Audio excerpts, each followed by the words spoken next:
A black lawyer just won the biggest case of his career, ready to celebrate with his family. But the moment he steps into the courthouse lobby, everything changes. A security guard stops him, demands to see his ID. When he protests, the situation escalates. Humiliated in front of his colleagues, forced to prove he belongs in a building where his name is on the case files. He finally pulls out his bar card. The guard laughs. You? A lawyer? Yeah, right. 7 minutes later, the law firm he worked for fires him on the spot. But what happened next shocked everyone, and set off a chain of events no one saw coming. Stay with me. This is a story you need to hear. Before we begin, comment below and let me know where you're watching from. And if you find this story impactful, don't forget to subscribe for more. It was just an ordinary day, until it wasn't. There were certain truths a man learned by the time he had spent enough years walking this earth. One of them, Elijah Carter had come to understand, was that the world was built on doors. Doors that some men could walk through without a second thought, and doors that remained forever closed to others, no matter how many keys they held. That morning, Elijah had almost believed the world was different. Almost. The train from Washington had arrived precisely on time, gliding into New York's Penn Station with the punctuality of something that did not belong to him.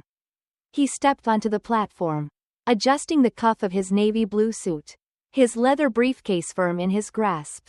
He looked like any other businessman, one of the many men in pressed jackets and polished shoes moving through the station with purpose.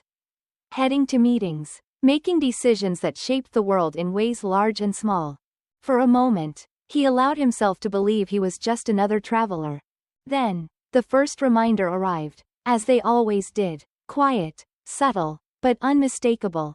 The cab stand had 2 lines. One for yellow cabs, one for black car services. Elijah approached the stand for the yellow cabs. The one meant for people like him. People with places to be, but not enough status to be driven there in something sleek and discreet. The attendant, a young white man barely out of his 20s, stepped forward. Car services down that way, he said, gesturing toward the other line. Elijah blinked, the words taking a moment to settle. He glanced around, saw a white man in a worn-out trench coat step past him and climb into a cab without a second glance. The man had no briefcase, no suit, no reservation. I'm taking a cab, Elijah said evenly, adjusting his grip on the handle of his briefcase. The attendant hesitated, shifting on his feet. I just figured, quote. But whatever he had figured was left unsaid. Because what could he say? That men like Elijah did not belong in first-class cabins on Amtrak trains? That men like him did not belong in first-class seats on airplanes? Nor at the front of restaurants? Nor in the kind of neighborhoods where the cabs knew to stop for you instead of rolling past? He had figured, like so many others before him, that Elijah Carter was in the wrong place. Elijah took a slow breath. It would be easy to press the issue, to force the young man to acknowledge the assumption aloud. But what good would that do? Instead, he stepped forward, past the attendant, toward the next available cab. The driver, a tired-looking man in his 50s, glanced at him once, then looked away, disinterested. The cab was already running. Elijah slid inside, the door closing with a firm click. Where to? The driver asked, his voice flat. Elijah exhaled. Midtown, 49th and Park. The cab pulled into traffic, the city moving past in a blur of gray and steel. Another day, another door, another reminder. He loosened his tie slightly, feeling the weight of the morning settle onto his shoulders. Yes, he thought, almost laughing at the absurdity of it. The world was built on doors. And no matter how many times he stepped through them, someone always stood on the other side, ready to push him back. The cab moved steadily through the city, carrying Elijah Carter toward Midtown, toward another day of meetings, polite nods, and the silent weight of rooms where he was always the only one who looked like him. The steel and glass of New York shimmered outside the window, reflecting a city that had changed, but not really. Used to be. A man could recognize his own reflection, Elijah murmured to himself, watching as a group of men in suits crossed the street, moving with the kind of certainty that said they belonged. You say something? The driver, a gruff man with salt and pepper hair, barely glanced at him through the rearview mirror. Nothing. Elijah turned his gaze back to the world outside, where familiar patterns played out like a script too old to be rewritten. A black man in overalls stepped aside on the sidewalk to let two white women pass. His head dipped just slightly lower than theirs. A police officer leaned into the window of a car at a red light, his posture easy, laughing with the white driver.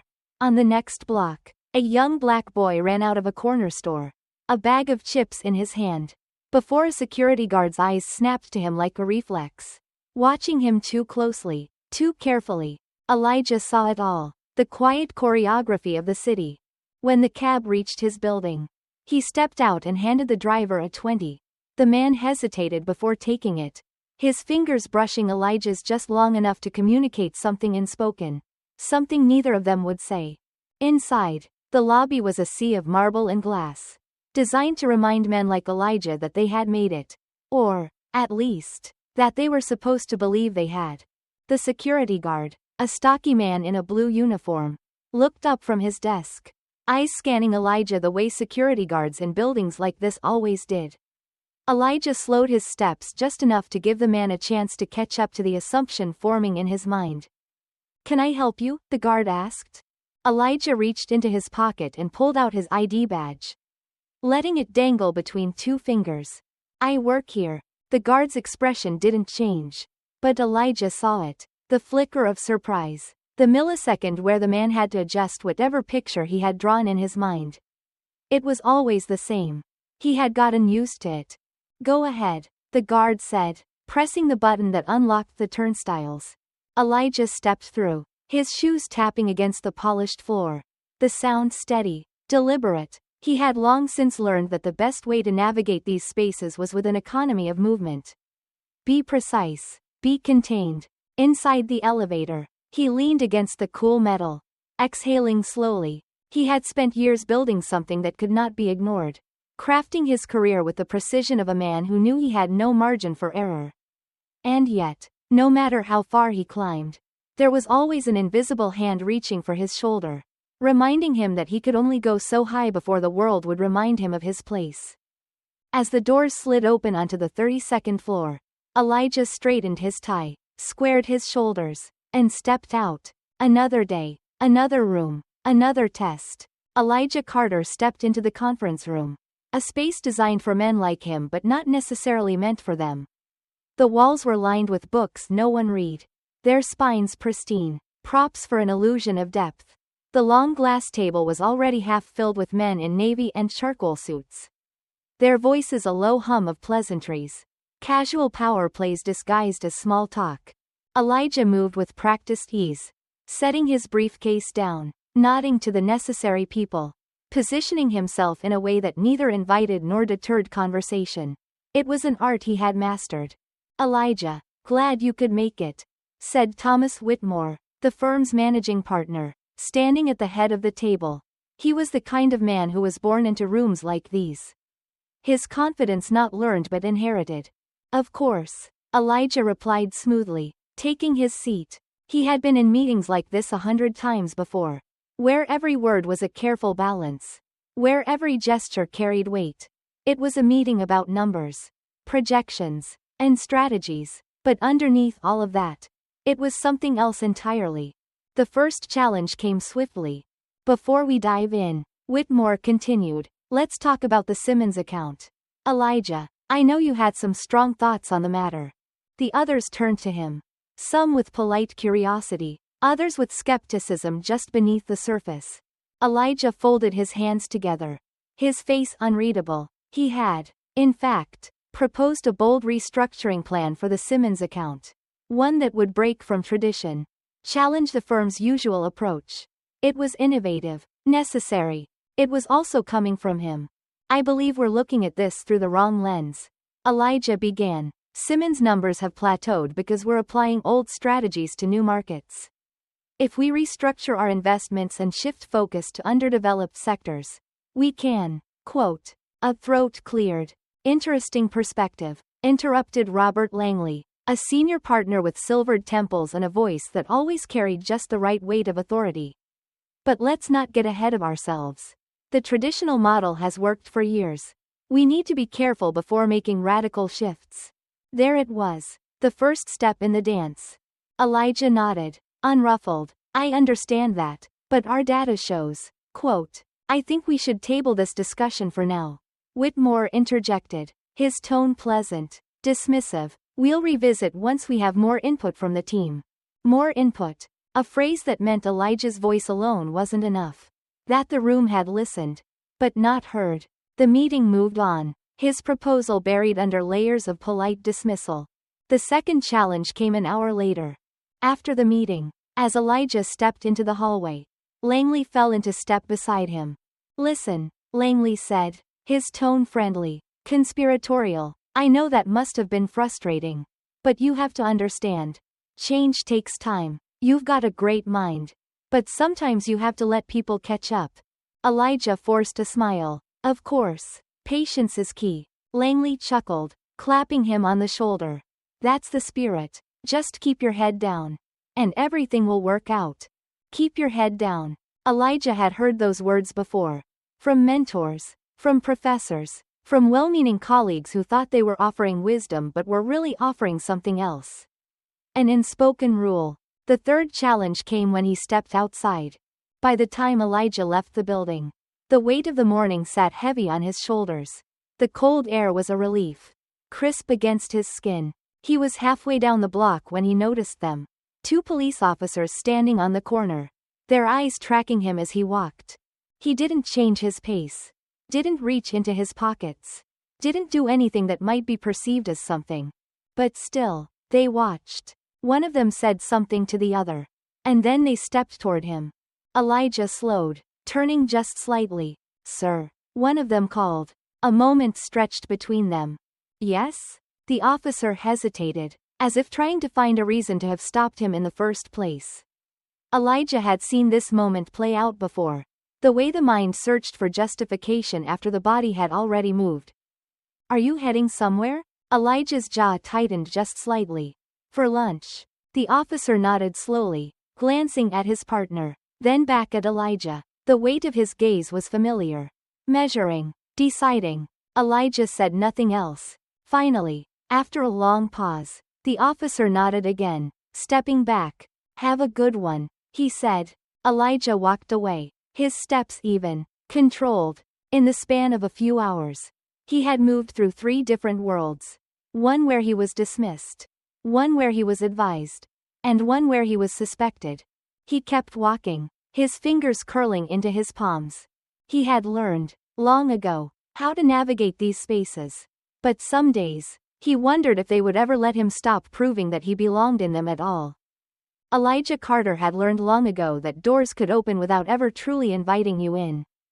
The door to the office of Thomas Whitmore, managing partner of the firm, was one such door. It stood ajar as Elijah approached, signaling that he was expected. Inside, the room was drenched in wealth. Dark mahogany furniture, shelves lined with books that had long since forgotten the weight of a human hand.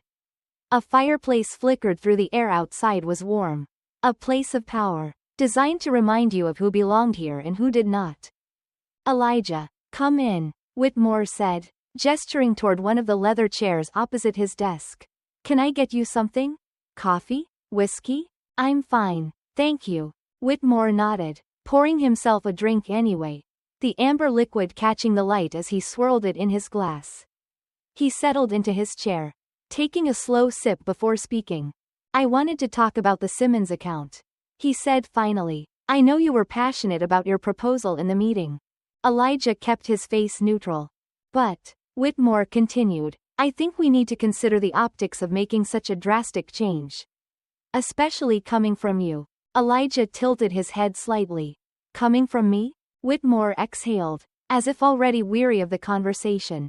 You have to understand how this looks to our long-standing clients. You're young, you're ambitious, and that's commendable. But change, especially coming from someone in your position, can be difficult to digest. There it was, not outright rejection. Just the careful, practiced language of delay, of quiet discouragement wrapped in the illusion of concern. Elijah could feel his pulse in his fingertips. But he controlled his breathing. With all due respect, if my position at this firm is qualified by something other than my expertise, then what exactly is my position? Whitmore's lips curled into something that wasn't quite a smile. Elijah, I'm trying to help you. Another familiar refrain. The meeting ended with a handshake. One that meant nothing. Elijah left the office knowing that no matter how many rooms he was invited into, there would always be thresholds he was never meant to cross. The second challenge came that evening. By the time Elijah reached his apartment, the weight of the day was pressing against him like a second skin. He had learned to carry it well, to make it invisible. His phone buzzed. A name flashed across the screen. David Lawson. David had been his best friend since college. They had walked through the same fire, earned the same degrees, chased the same dreams, but their paths had split in the years that followed. Elijah into the corporate world. David into the streets. Lawyer by day, activist by necessity. Elijah, David said when he answered. I need you to see something. 15 minutes later, Elijah was in his car, driving across town. He pulled up to an old brownstone. Its steps cracked with time. The street dimly lit by a flickering lamppost. David was waiting outside, hands in his pockets. This way, he said, leading Elijah inside. The living room was small, the couch worn from too many years of use. But what caught Elijah's attention was the boy sitting at the kitchen table. He couldn't have been more than 17. His eyes were dark, guarded. A bruise shadowed his cheekbone, just below his left eye.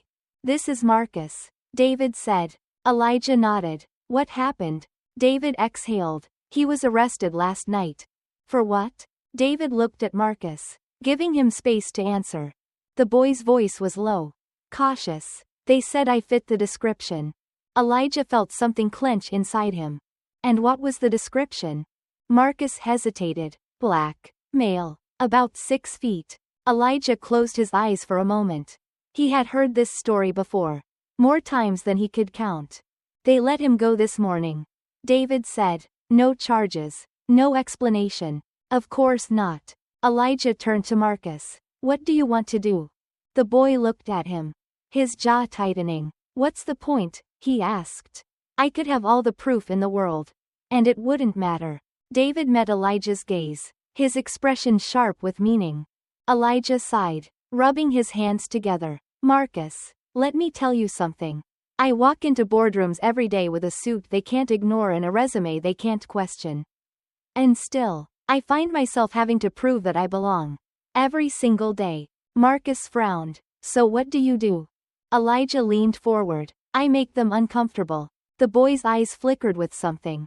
Curiosity, maybe even defiance. Elijah stood. Come on. Marcus hesitated. Where? To file a report, Elijah said. And if they ignore it, we'll go higher. And if they ignore it there, we'll go even higher. Marcus glanced at David, who nodded in silent encouragement.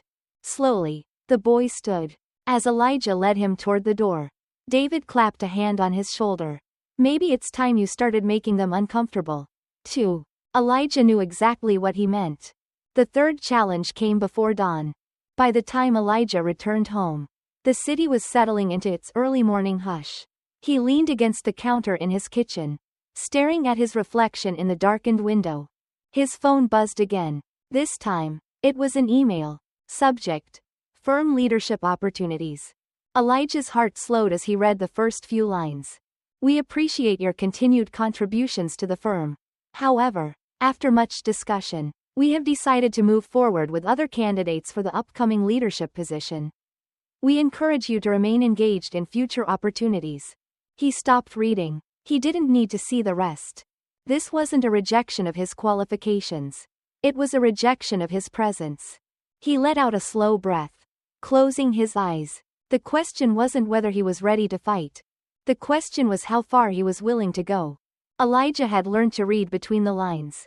It wasn't the rejection itself that stung. It was the silence around it. There was no official reason why he hadn't been chosen for leadership at the firm. No explicit "we don't think you belong here." No outright "you're not what we're looking for." It was quieter than that. More insidious. He had heard all the right words. After all, you're a valuable member of this team. We hope to see you continue to grow.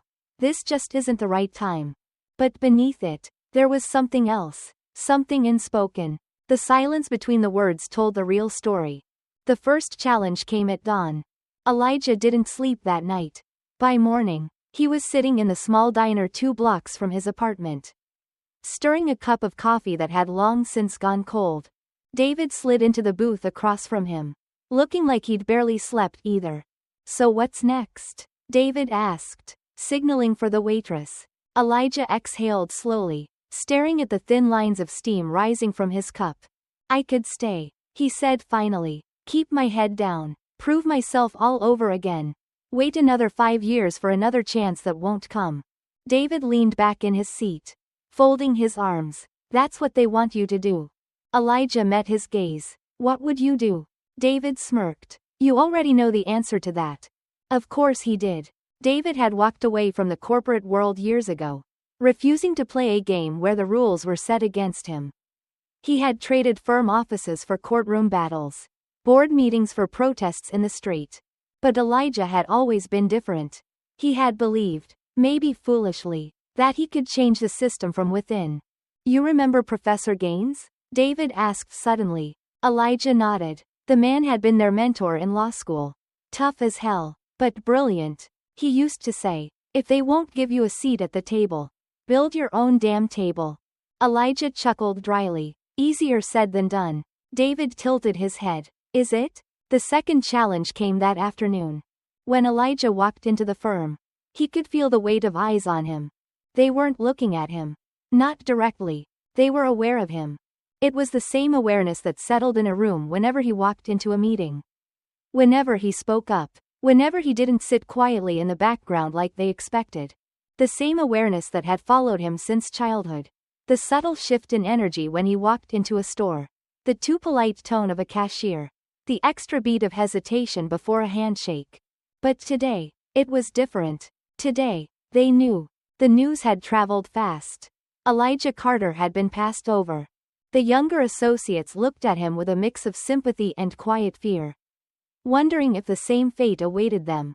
The older partners avoided his gaze entirely, keeping their smiles clipped and their conversations short. Even Whitmore, who usually greeted him with a firm handshake, simply nodded as he passed. Elijah clenched his jaw. They weren't just waiting to see how he would react. They were waiting for him to accept it. The third challenge came at sunset. Elijah had spent the day going through the motions, answering emails, reviewing contracts, pretending that nothing had changed. But something had. At precisely 5:47 p.m., he stepped into Whitmore's office unannounced. The older man looked up, startled. "Elijah." Elijah shut the door behind him. "We need to talk." Whitmore set down his pen, lacing his fingers together. "Of course." There was a moment of silence, heavy and expectant. Then Elijah said it. "I'm leaving." Whitmore didn't blink, didn't flinch. He simply sighed, as if he had been expecting this. "Elijah," he said, his voice carefully measured, "I hope you're not making a rash decision based on..." Quote. "Based on what?" Elijah interrupted. "Being overlooked? Being undervalued? Or just being tolerated?" Whitmore exhaled, leaning back in his chair. "That's not fair." "No, what's not fair is playing a game where the rules change the moment I start winning." Whitmore studied him for a long moment, then leaned forward. "Elijah, you're good," he said, "one of the best we've had. But you have to understand. This firm has a culture. A history. A history." Elijah let the words settle between them. "Let me ask you something," he said quietly. "If I looked like you, would we be having this conversation?" Whitmore's jaw tightened. "That's not the issue here. Isn't it?" Silence. "Not the comfortable kind. The kind that exposes everything." Whitmore sighed, rubbing his temple. "What are you going to do?" Elijah didn't hesitate. "Build my own damn table." Then he walked out. And this time, he didn't look back. The first door slammed behind him with a quiet finality. Elijah had expected to feel something. Relief, fear, maybe even regret. But as he stepped out of the firm for the last time, all he felt was the weight of the city pressing in around him. The buildings loomed taller. The streets hummed with a familiar kind of indifference. New York had always had a way of swallowing men whole. He stood on the curb, adjusting his tie out of habit, then exhaled sharply and walked. Somewhere in the distance, a siren wailed. The first door was the past. His mother called that evening. Elijah. Her voice carried a certain kind of knowing. The kind only a mother had. You left. It wasn't a question. Elijah loosened his tie, running a hand over his face. Yeah. Silence. Then, softly. Good. He closed his eyes, leaning back in his chair. I just don't know what comes next, he admitted. She chuckled, low and knowing. Boy, when has any of us ever known what comes next? He smiled despite himself. You remember what your father used to say? She asked. Elijah swallowed. Yeah. She didn't need to repeat it. When one door closes, another doesn't always open. Sometimes, you gotta build your own damn door. The second door was uncertain. The next morning, Elijah sat across from David in a small coffee shop downtown. So what's the plan? David asked. Elijah shook his head. I don't have one. David smirked. That's a lie. Elijah sighed. He had spent the night staring at his ceiling, running the same thoughts over and over. I want to start my own firm, he finally admitted. David's smirk widened. I knew it. I don't have the capital. I don't have any clients. I don't have, quote, you don't have a reason to fail. David interrupted. That's what you don't have. Elijah scoffed, rubbing his temples. David leaned forward. Listen to me. You spent years proving yourself to people who were never going to give you a seat at the table. But you have people, Elijah, clients who trust you, lawyers who respect you. All you have to do is move. Elijah looked at him, unsure whether to believe it. David sat back. What's stopping you? Elijah exhaled. I guess I'll keep waiting for permission. David chuckled. Man, you still don't get it. Do you? Get what? David leaned in. The people you've been waiting for permission from? They've been waiting for you to quit since the day you started. Elijah sat with that. Outside, the city moved. Taxis honked. Strangers hurried past. David sipped his coffee, watching him. Make a call, he said finally. See what happens. The third door was resistance. Elijah made the call. And just as he feared, the walls pushed back. First, there were the whispers. The quiet conversations he wasn't supposed to overhear. He's leaving to start his own firm? Where's he going to get the money? Who's even going to work with him? Then came the rejections. Clients who had once sung his praises suddenly grew hesitant. We just want to see how things play out. Old colleagues wished him well but made no promises. Even investors who claimed to support diversity in business found ways to sidestep his calls. He saw it for what it was. They didn't mind his talent as long as it was under their roof. They didn't mind his ambition as long as it served their interests. But now, he was something else. A risk, a disruption, a problem, and they weren't going to make it easy. The fourth door was opportunity. It came late one evening. Elijah was sitting in his apartment, his laptop open, scanning yet another rejection email. Then his phone buzzed. It was an unknown number. He almost ignored it, but something told him to answer. Elijah Carter. A pause. Then, a voice he hadn't expected. Elijah, this is Sylvia Walker. He sat up straight. Sylvia Walker was a name that carried weight. A senior partner at a prestigious black-owned law firm. I heard you're making some moves, she said. Elijah cleared his throat, trying to. Another pause. I'd like to help, she said. Elijah blinked. Help how? A small chuckle. Come by my office tomorrow. Let's talk. He stared at his phone long after she hung up. David had been right. All he had to do was move. The final door was conviction. The next morning, Elijah stood outside Sylvia Walker's office. He looked up at the sleek glass building, then exhaled slowly. This was it. No more waiting. No more asking for permission. He reached for the door handle and stepped inside. And this time, when the door closed behind him, it didn't feel like an ending. It felt like the beginning of something unstoppable. Elijah had expected the resistance. He had anticipated the cold calls that wouldn't be returned. The closed doors that were never locked but somehow always just out of reach. He had braced himself for the whispers. Too ambitious, too fast, too black. But what he hadn't expected, what caught him off guard, was how quickly the rules seemed to shift when the game was no longer on their terms. The first sign was silence. When Elijah officially launched Carter and Associates, the legal community took notice. But not in the way he had imagined. Old colleagues who once slapped his back in courtrooms and toasted him at firm dinners suddenly grew distant. Clients who had promised, "We'll follow you anywhere," now hesitated. Their voices polite but uncertain. "We just want to see how this plays out," one of them said. "We need stability right now," said another. Elijah had seen this before. Black ambition always came with an asterisk. It was admirable when it served them. But the moment you tried to build your own? That was when the foundation started shaking. Then came the revision of history. A week after opening, Elijah's name surfaced in an article. Former junior partner leaves firm amid rumors of internal conflict. Rumors? Conflict? It was a careful rewriting.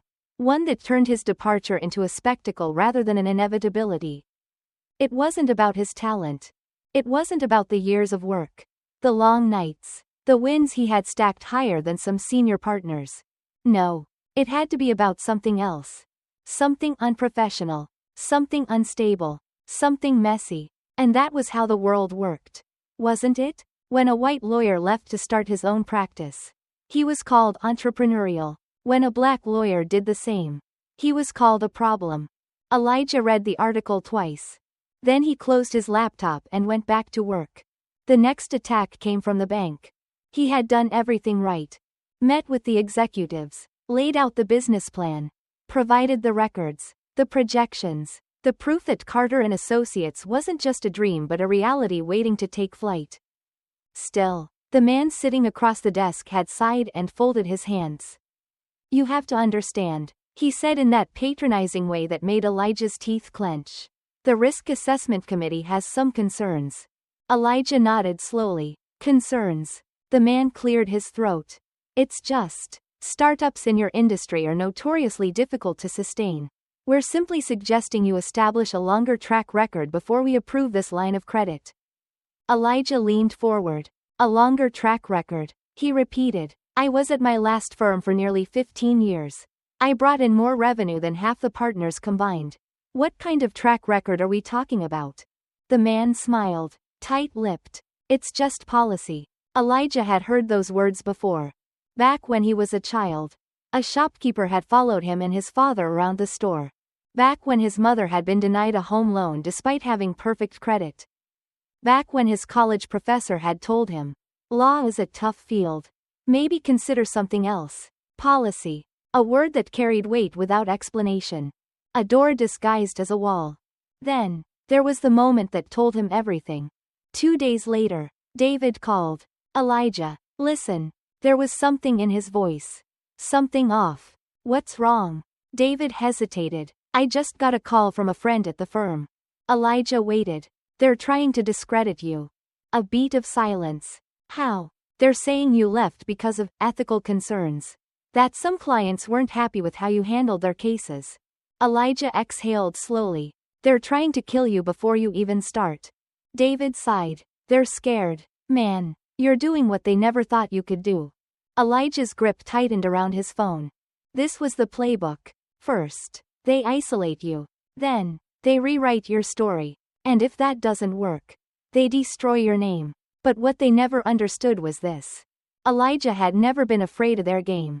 Because he had been raised by people who knew how to build something from nothing. People who had carved businesses out of neighborhoods that banks had refused to lend to. People who had fought for promotions they were never supposed to get. People who had turned whispered no's into resounding yes. And so, he picked up the phone. Called his clients. Made sure the truth was louder than the lie. The work didn't stop. He met with new investors.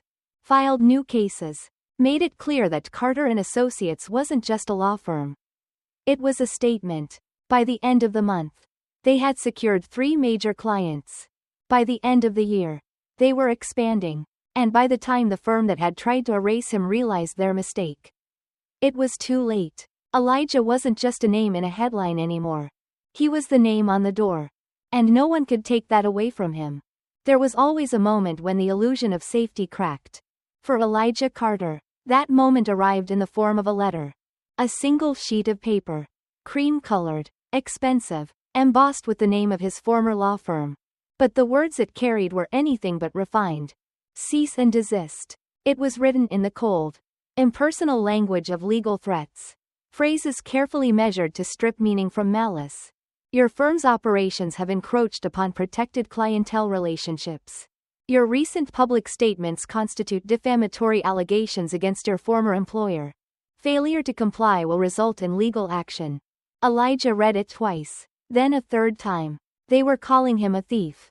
They were calling him disloyal. They were calling him everything except what they really meant. But Elijah knew the truth.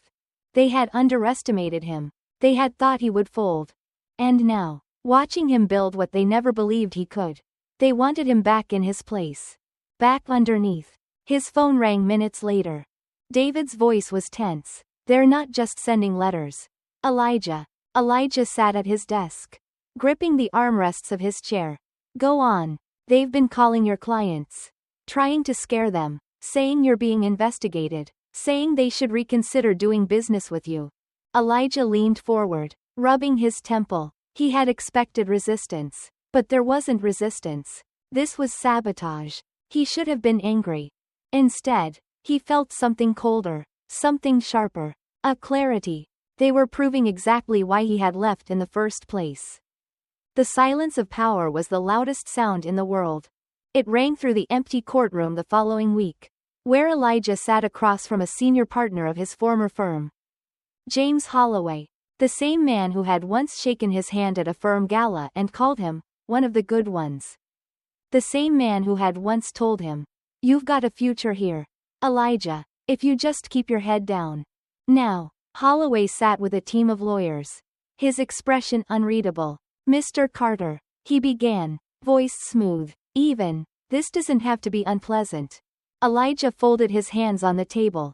"No, it doesn't." Holloway tilted his head. "Then let's be practical. You walk away from these clients. And we won't pursue legal action. We can make this all disappear." Elijah let the offer hang in the air. Let them think he was considering it. Then, he leaned back and smiled. "The thing about making something disappear, Mr. Holloway, is that you have to own it first." A flicker of irritation crossed the older man's face. "You built this firm on our foundation." Holloway pressed. "No," Elijah said, his voice like stone. "I built it on your mistakes." A storm was coming. By the time Elijah left that room, he knew the game had changed. There would be lawsuits. There would be more threats. There would be whispers behind closed doors. Warnings in hushed voices. "Careful with him. He doesn't know his place."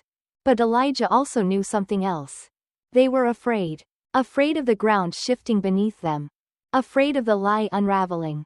Afraid of the idea that someone like him could build something greater than what they had been born into. And fear, Elijah had learned long ago, was the beginning of the end. The reckoning didn't come in a single moment. It came in waves. First, one of their biggest clients left, quietly transferring their business to Carter and Associates. Then another, and another. Not because Elijah played dirty. Not because he threatened or manipulated. But because the truth had always been bigger than the lie. And people recognized it when they saw it. By the end of the year, the firm that had tried to erase him was the one struggling to survive. By the following year, Carter and Associates had offices in 3 states. And by the time James Holloway's name vanished from the partner list, replaced by someone younger, hungrier, less attached to the old way of doing things, Elijah barely noticed. Because he was already onto the next battle. The next case. The next fight. Because there was always another one. Because no matter how high you climbed, they would always look for a way to pull you back down. But Elijah had long since decided. He wasn't going anywhere.